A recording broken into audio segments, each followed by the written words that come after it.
The stock market has a pretty tough act to follow here in the new year. Despite a global pandemic and the highest inflation in 40 years, the S&P 500 rallied 26% in 2021.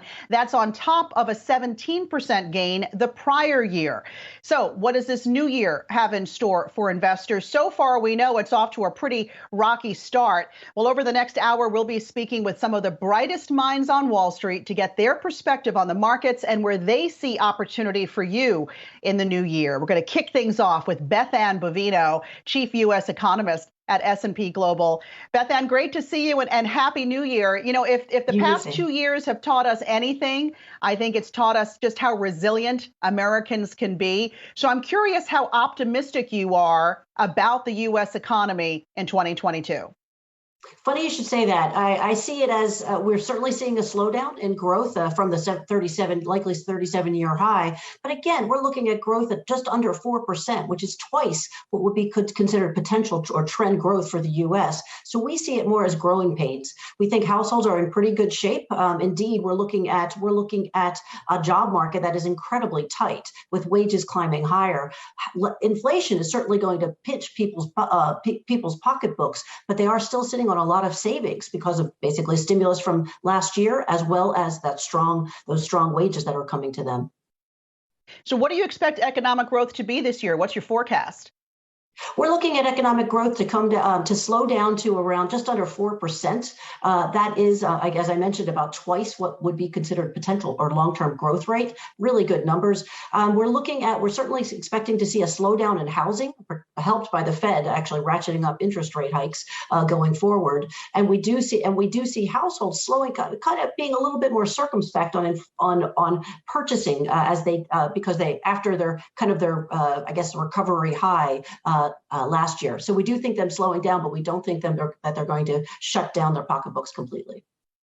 So, Beth Ann, you mentioned a tight labor market, kind of an understatement here heading into the new year. We've got the unemployment rate at 3.9% for December. Pre-pandemic, let's remember, it was 3.5%. Yet we still have people quitting their jobs at a record rate. How much is the labor shortage going to be an issue for these supply chain constraints, but also for corporate America, for profit margins, or as companies are going to be forced to continue to raise those wages?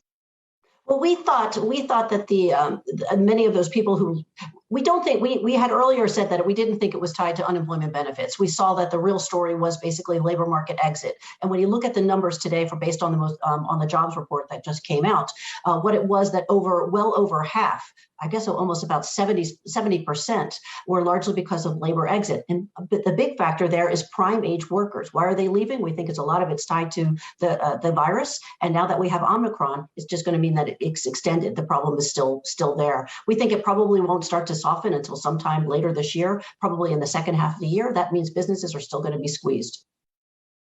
So the Fed, we know, is poised to sort of end our country's love affair with easy monetary policy. We're expecting those rate hikes. They telegraphed it could come as early as March. Goldman Sachs today out with a prediction 4 rate hikes in 2022. Where do you stand? We're looking at we see the Fed certainly it's not that they walked back their so-called transitory statement on inflation. They ran it back.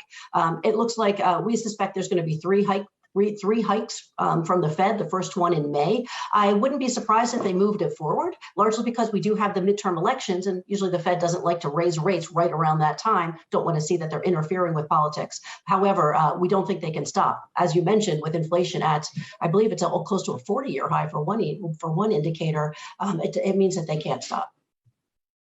So pick your poison, right? You've got high inflation, you've got interest rates probably headed higher, labor shortages, supply chain constraints. To your mind, Beth Ann, what is the biggest threat to the economy and therefore to the stock market in 2022, even though we know those are two different animals? But what's the biggest threat?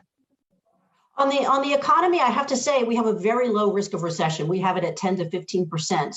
We see these problems more as growing pains, not necessarily something that's going to topple the apple cart for the U.S.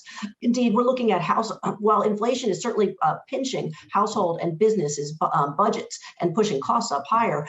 That's also when we're looking at both households and businesses' balance sheets rather healthy. In our analysis, we've seen household and businesses' balance sheets looking at the best in basically say in over a decade. So pretty good readings.